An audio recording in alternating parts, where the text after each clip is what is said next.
Well, I'm going to try to make a second cutting video. Today is July 25th, and it's about 6:45 at night right now. Dad and I are out here cutting and merging one of the fields. We did a couple other ones earlier. And we plan on chopping it tomorrow. So we're cutting it tonight because it's actually thicker than I thought it'd be, but we figured it'd be pretty thin to try to cut and merge it and then chop it in the same day. It's been pretty sunny and windy the past few days, and it's gonna be. So we don't want it drying right out on us. We're chopping this, putting a bag for the milk cows, so we want it to be pretty good.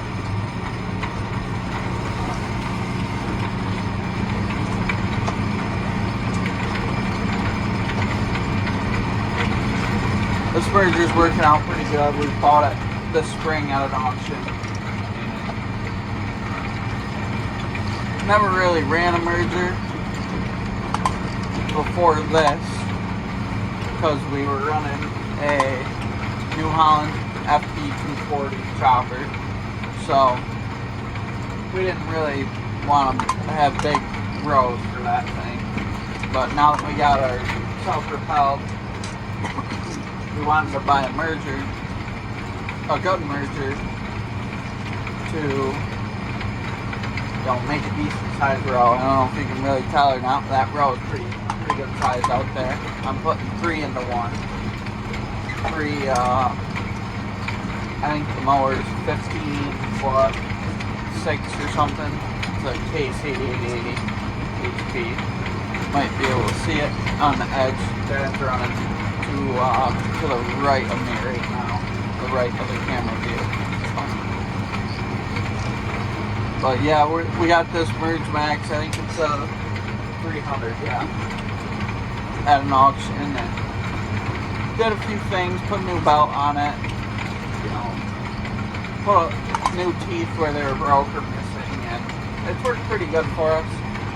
It didn't come with a little control, so we ended up buying one, and now it works pretty good.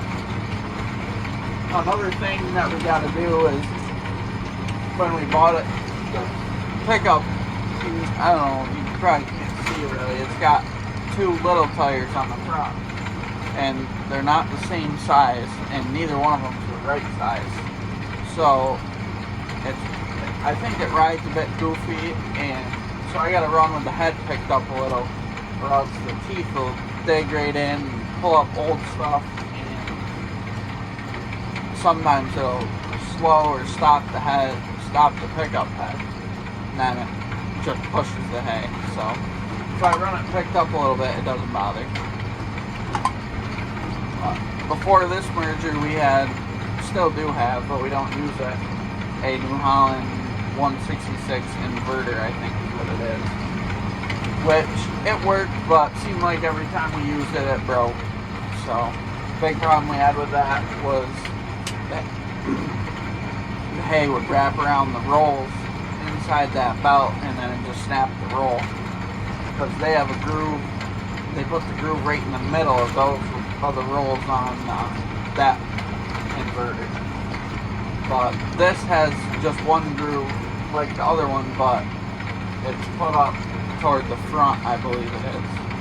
So it's not right in the middle where all the leverage of the hay would be. So, and this, I don't know, this just handles it a lot better.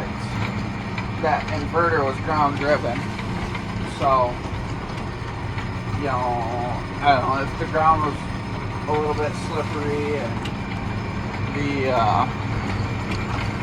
there's too much on the belt or whatever, it wouldn't stop. It would have been the pickup, it would stop.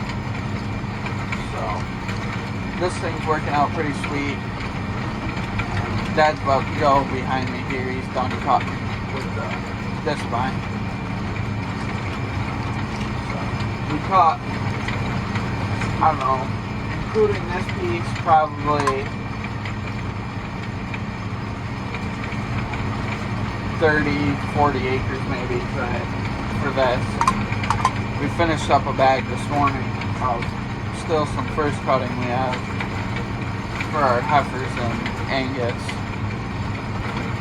So we're working on this second cutting. We're a little all over the place. We got this is second cutting we're working on. We got still quite a bit of first cutting to do, and we'll have some third cutting here this week probably that's going to be ready. So a little bit of everything, but you know how it goes. So we had a lot of breakdowns and a lot of rain that's stopping us.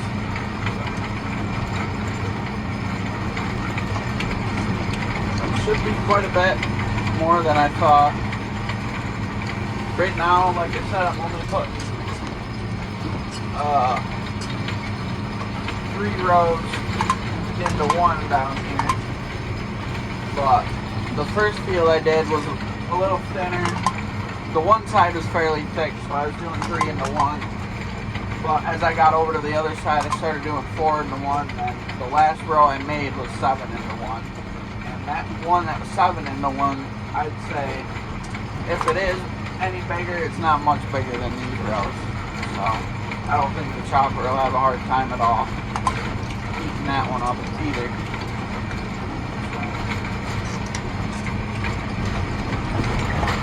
A little rough out here. It's making a nice row, and we should be back out here tomorrow, early afternoon, late morning, to be chopping it, and I'd like to get some video of that too. So I figured I'd get a little action of the merger going first. Here we are, let's start unloading this Gale wagon here, see how this goes.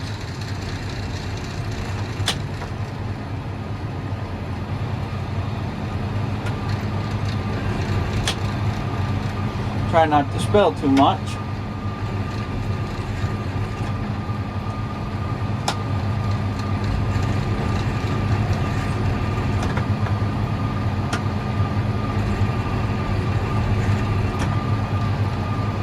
I was hoping to get some chopper footage. This is that second cutting we were merging, or I was merging last night,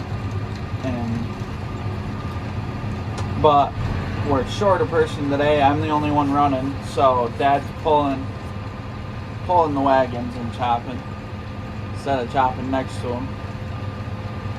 And this is our Gale. I think it's a 1620, pretty much H&S made these wagons, but because our mire, the chain for the top beater broke, one of the mires, so I'm running this one and the other mire now, which kind of sucks. The mires are 18, this is a 16 foot, so I can't hold as much, and the chopper has a harder time getting it to the back of these wagons with the roofs on them, or back of this wagon, I should say.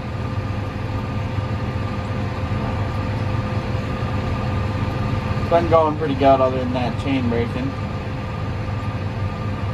The bagger doesn't really like to take this very fast. It's pretty good moisture, I think. I'm happy with it, but the big issue we have is with this conveyor on the bagger. Sometimes, I don't know if it's too steep or what the deal is, but like right now it's running fine in there, you can see. But if it gets a little too dry, I notice, and it gets light, it'll start stumbling and falling back down the conveyor, and that kind of makes it a pain. But this is fairly wet, so it's climbing out right. I'm pretty much just idling this in here. So certainly a lot for, just me, one person, to keep up with that self-propelled and then the merged rows. But yeah, you can see we haven't even unloaded much in this wagon. There's a lot of room up top with that roof. We do have a flat spout on the chopper, but it blows. You know, it can only pick the thing up so high, the spout sticking straight back. So it's just kind of, it only half fills the wagon really. You get a little pile in the back, and then as you make it toward the front, you can fill it pretty good. Working with what we got, I guess.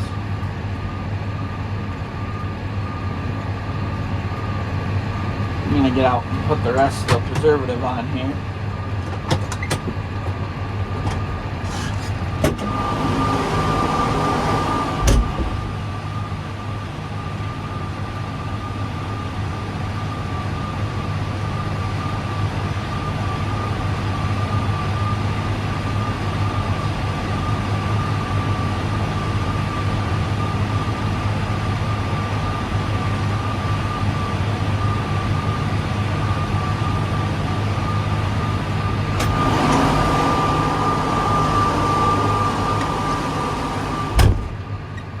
Spread too well there. It went mostly to my right hand side, but should still work about the same, I think. I don't really care for throwing that granular stuff on with a scoop. This is only our second year using that. We always used to use liquid right on the chopper, but we kind of got away from that. That was on our pull type. Self-propelled didn't have it, and we wanted to try something different, so we are using this granular stuff now we get from our feed company. And I'd like to get, I think they make some kind of dropper that you can put right on the bagger, or it'd be even nicer is to have it right on the chopper, I guess. But well, here would be good because then we can bring it right out of the shop, the bags, and dump it in. But then it'd be more consistent than throwing it on twice a wagon. But I think it'd mount good right on that arm over the conveyor. You can see there with the lights. Take them lights off and put it, mount it there.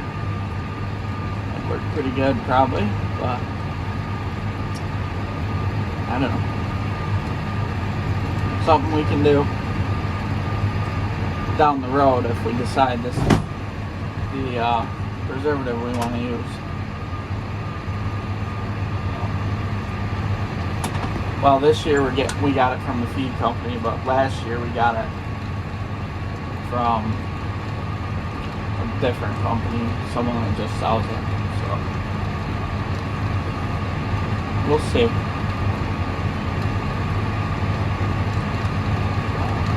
Not too much going on today other than that. I might get a video of running it on the Myers too, but I don't know.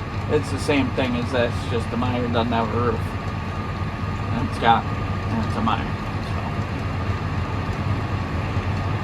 we ended up cutting actually another,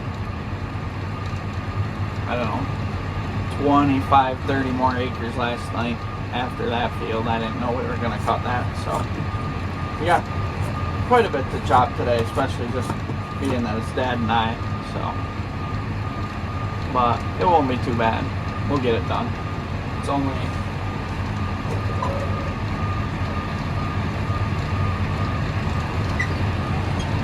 about 1 o'clock right now, so we'll see how it goes.